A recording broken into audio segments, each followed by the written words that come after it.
Heather Round's debut novel, There.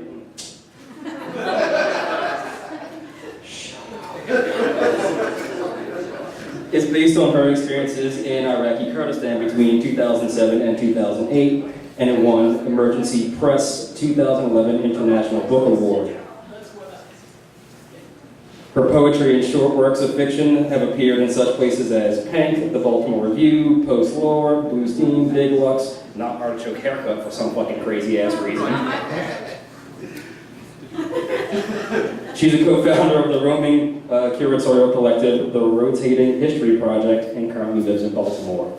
On a personal note, I recently had to fire Heather for cyberbullying me about my eternal virginity. I don't know if you guys know that, but she does it constantly with me online. I asked her to hang out one time, and she was just like, yeah, sure, I fucking hate myself. I don't want to do that, yeah. So, anyway, here's Heather Round.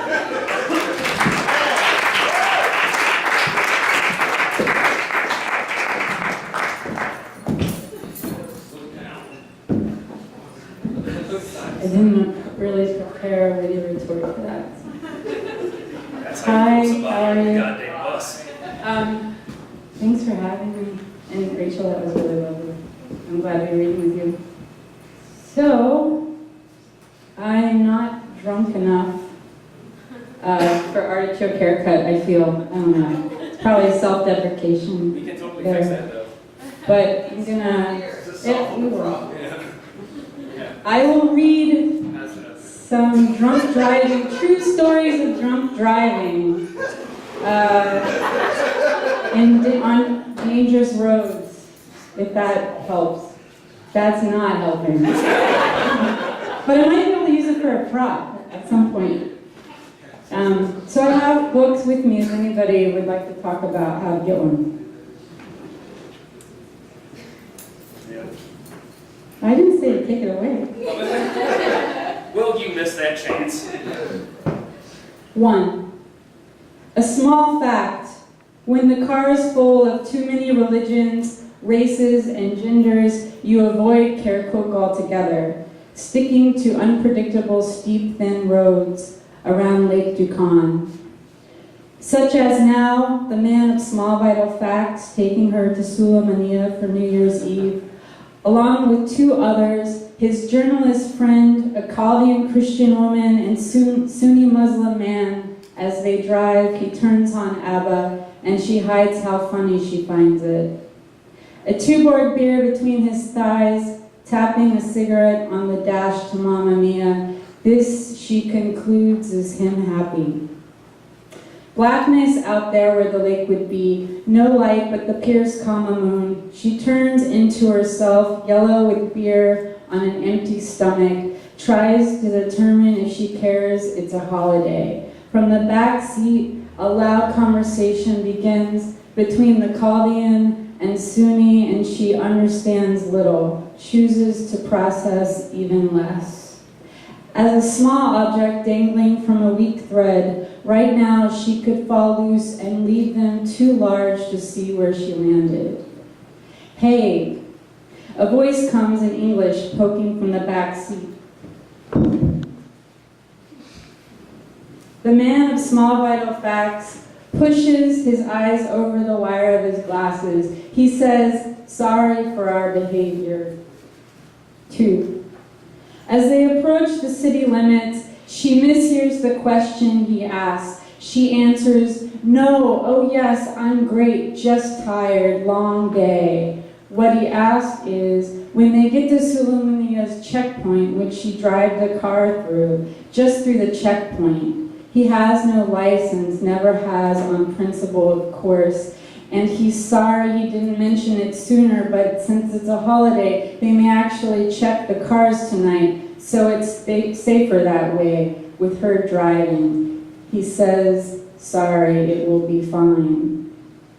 The checkpoint reminds her of a highway toll booth. Later she tells him this, laughing, and assures him that yes, it was in fact fine. Then he laughs, the 2 laugh slapping together. It fills the car, beckons her out of herself. She returns to her place in the car. Once inside the city, They hit the idle gridlock of everyone everywhere, not quite where she'd hoped by midnight. The Chaldean and Sunni hold hands, words thin out to saccharine mumbles. She thinks this town could be anywhere. A road strewn with pastel paper, the thump of a stressed car stereo, Rihanna's song umbrella, glitter on a passing hat.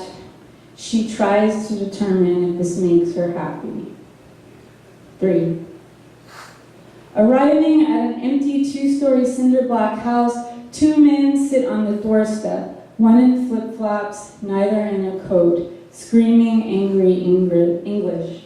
Angry since they've flown in from Baghdad, have waited all night in the cold for this car to pull up. Not even the women are home tonight, and everyone's come hungry. 4.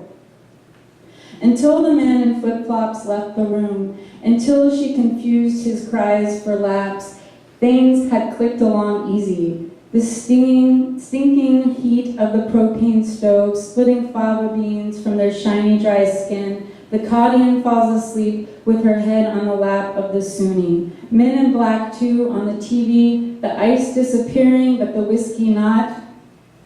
By the time he re-enters the room, they've translated his cries for her and the story of his fiancée and the car bomb. He says, "Not for 1,000 angels, I would give 1,000 angels to bring her." 5. Another of his small vital facts. He says, if you are from where I am from, if you drink with us, someone in the room will always begin to cry, and the night will not end until this happens. This is when you know it is time to stop.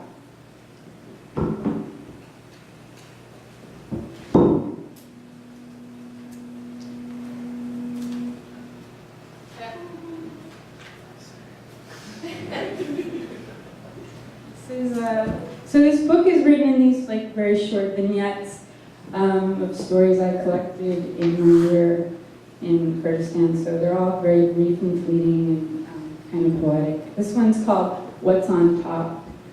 Even when cold or dark, the house carousels, children, tangles of hair, snot paste, a kitchen of women, deliberate sunny gestures, fried eggs, a steady rotation of slow-moving men. She marvels inward at the emphasis placed on what she'd always considered throwaway tasks, the way the water boils for dishes, the way the dishwashing makes way for the cutting of cucumbers. Everyone's friendly, curious about the American and her quiet, agreeable nature. They ask about her American life, and she answers with breezy anecdotes.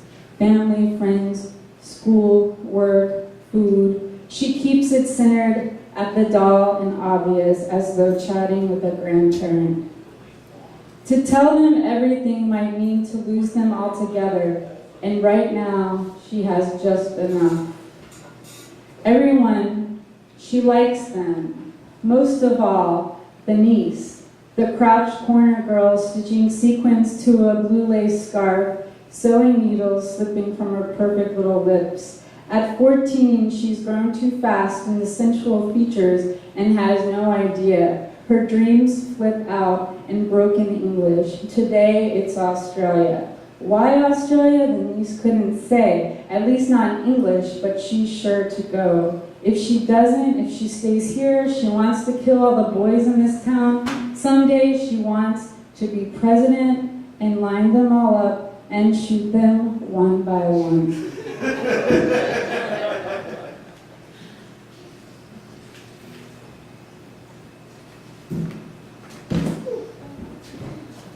In 1990, he turned 10. Iraq accused Kuwait of stealing oil. The family plotted their route from Baghdad. First, they sold their balcony birdcage filled with hundreds of tiny yellow and red lovebirds. When the sun would rise, the birds would too. Their bright chirp steady until the house settled. After the men left and the women had finished scraping honey from their plates. Soon after went the fig tree, the beds, the couch, the bookshelves, and books. What they took, The framed portrait of their father, a pink plastic bowl, a cupboard of matchsticks, flour, honey, 7 woven blankets, and a cotton bag. The framed portrait of the father is on a wall now. A man on a roof, a Kalashnikov style slung over his shoulder, a white and red headscarf, hard creviced mouth, sea glass eyes. On the other side of the wall that holds the portrait, his sisters warming a plate of walnuts near black on the propane stove, and their mother eats them for her sick bad heart. She should be resting, but instead she's stirring onions in sunflower oil, chewing walnuts, forcing more naan on the American, speaking at her in Kurdish enthusiastically, pointing a wooden spoon at the window. The American registers 6 of her words. You, I, go, young, jail. The American smiles, flushed, not the audience this woman deserves.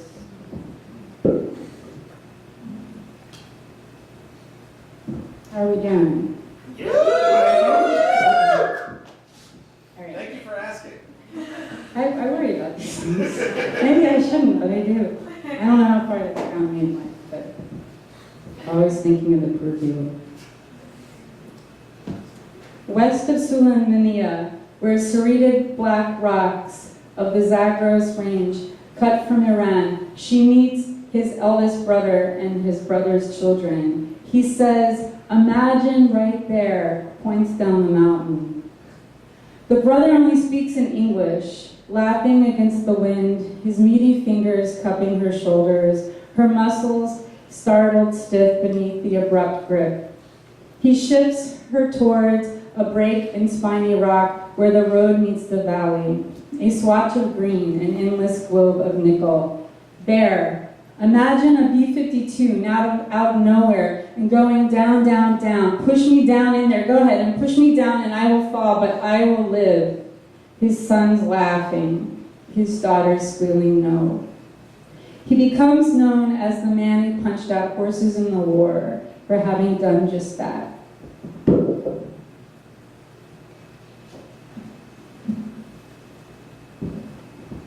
This is called When You Find Them, Dig Them Up and Let Them Rest. On the television, the woman in black hijab holds a framed picture with one hand and places the other lightly to each coffin, right as they go, one by one, row by row, sunk in the earth. His niece explains why. They put people in the ground with no food or water, and then they died. They buried babies, and they were alive. Now they find them, and they put them where they go.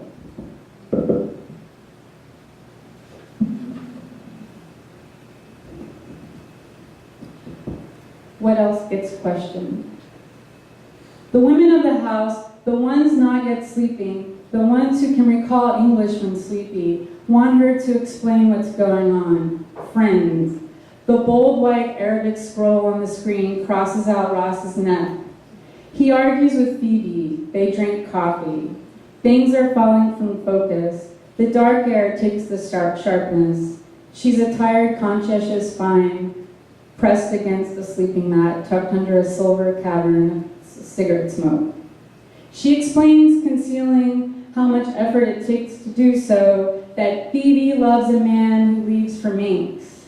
He comes back in another season, but they find it too late to realize their love. The electricity cuts for the night. Where's Minx? They ask her, unfazed by the blackout. She begins to say she doesn't know, and her words fizzle to sighs. The sighs diluted in the sharp, dark air disappear. Then just the air comes. Someone snores beside her. She has no outline against it now. Loses the wavering cup of her hands. The rise and fall of the foot as it finds a new position. The hook of the arm at the hip. The room begins to sleep. All right, I got one more and then I'll let you go. I feel like I'm losing it. We're still here. Yeah. Yeah! You're a rock star, man. Come on. Yeah! Oh, babe. Yeah! I know.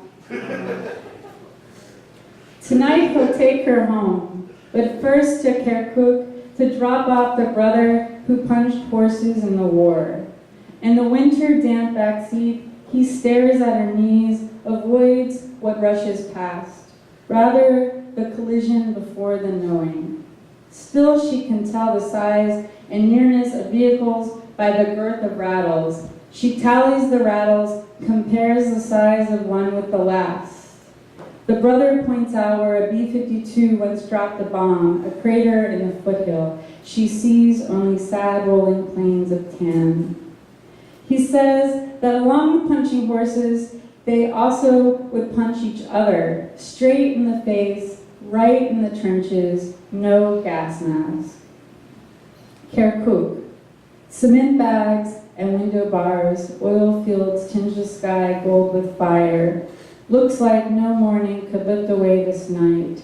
He jumps from the car quick, white shirt loose in the wind, coat forgotten. As he shrinks in the rear window, she fingers the zipper of his coat, already wishing she'd said to stop the car, already wishing she'd been bold enough to ask what happens to a punched out horse. Thanks.